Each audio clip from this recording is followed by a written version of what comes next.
नमस्कार। आज हम नैनीताल के कुछ खास आकर्षणों पर नज़र डाल रहे हैं।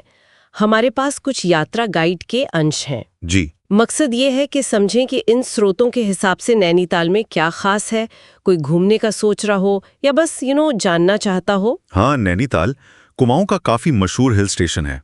अपनी झील के लिए जाना जाता है। बिल्कुल। तो चलिए देखते हैं इस नोट्स में क्या है। हाँ, ये स्रोत हमें एक अच्छी तस्वीर देते हैं। चलिए शुरू करते हैं। ओके, तो शुरुआत नैनीताल के बिल्कुल दिल से करते हैं। नैनी झील, इसके किनारे हैं तल्लीताल और मल्लीताल। जी। यहाँ बोटिंग का मजा ले सकते हैं। सुबह 6 से शाम 6 तक रोइंग है, पैडल बोटिंग भी है। और किराया करीब 150 रुपए से 210 रुपए लिखा है। अच्छा। और ठीक झील के उत्तरी किनारे पर नैना देवी मंदिर है, एक अहम शक्तिपीठ। हाँ, ये दिलचस्प है। मतलब झील सिर्फ घूमने फिरने या बोटिंग की जगह नहीं है। सही। नैना देवी मंदिर की वजह से इसका आध्यात्मिक पहलू भी है, तो मनोरंजन और आस्था दोनों साथ साथ। बिल्कुल। अच्छा, अब झील से थोड़ा ऊपर उठते हैं, नज़ारों की बात करते हैं। स्नो व्यू पॉइंट का जिक्र है। हाँ, स्नो व्यू। वहाँ केबल कार से जा सकते हैं या पैदल भी चढ़ाई है।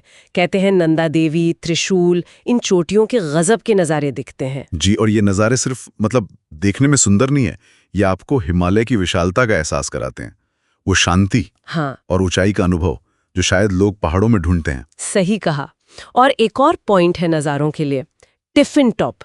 इसे डोरॉथी सीच भी कहते हैं। ओके। यहाँ पहुँचने के लिए थोड़ी चढ़ाई है, करीब 4 किलोमीटर, या फिर घोड़े से भी जा सकते हैं। अच्छा। यहाँ से कहते हैं पूरे शहर और घाटी का पैनोरामिक व्यू मिलता है, खासकर सूर्योदय के समय।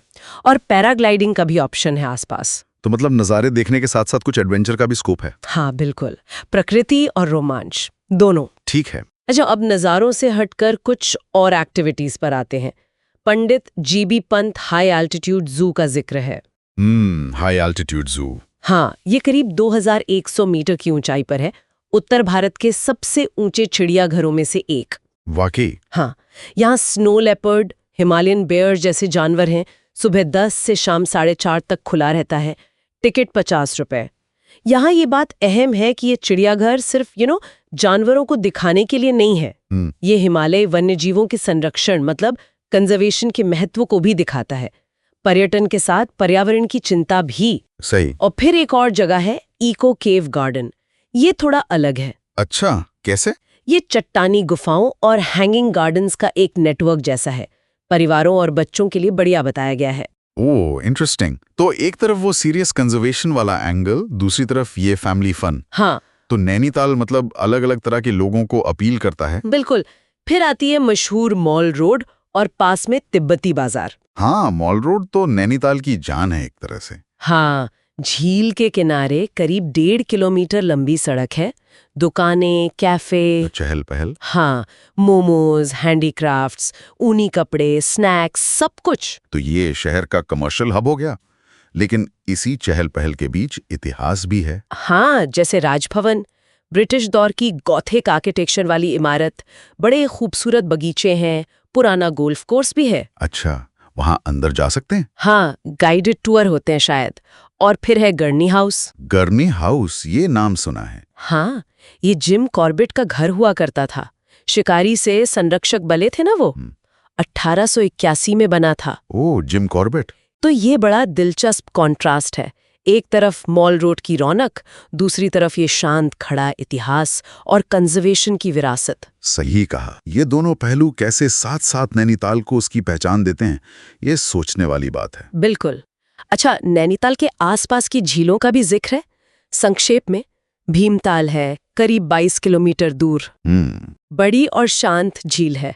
उसकी द्वीप पर एक्वेरियम भी है। ओके। फिर नौकुचिया ताल, जिसके 9 कोने हैं। ये अपने एस्केप फेस्टिवल के लिए जानी जाती है। अच्छा, 9 कोनों वाली झील। हाँ, और फिर 7 ताल, 7 झीलों का समूह। ये बर्ड वॉचिंग और कयाकिंग के लिए अच्छी बताई गई हैं। तो इसका मतलब ये हुआ कि नैनीताल अकेला नहीं है। वो इस पूरे इलाके का, जिसे झीलों का जिला भी कहते हैं, उसका सेंटर है। तो आसपास घूमने के और भी बहुत सारे विकल्प हैं। सही। तो कुल मिलाकर इन स्रोतों से जो तस्वीर उभरती है वो है एक ऐसी जगह की जहां नैनी झील केंद्र में है। जी। शानदार पहाड़ी नज़ारे हैं, चिड़ियाघर से लेकर ऐतिहासिक इमारतों, बाजारों तक बहुत कुछ करने को है और आसपास भी खूबसूरत झीलें हैं। हाँ, मतलब नैनीताल प्रकृति, रोमांच, सुकून, संस्कृति, इतिहास सबका एक मिक्सचर लगता है। बिल्कुल। ये स्रोत दिखाते हैं कि नैनीताल कितना बहुआयामी है। शांत बोटिंग से लेकर ट्रैकिंग तक, इतिहास से लेकर शॉपिंग तक, सबके लिए कुछ न कुछ है। हाँ, ये तो हुई उन जगहों की बात जिनका जिक्र इन गाइड्स में है। पर सोचने वाली बात ये भी है कि इन मशहूर जगहों के अलावा नैनीताल और कुमाऊं की पहाड़ियों में ऐसे और कौन से अनदेखे कोने या शायद स्थानीय अनुभव हो सकते हैं जो शायद इन किताबों में न मिले, पर जिनसे इस जगह से एक और गहरा जुड़ाव महसूस हो। ये सोचने के लिए छोड़ते हैं।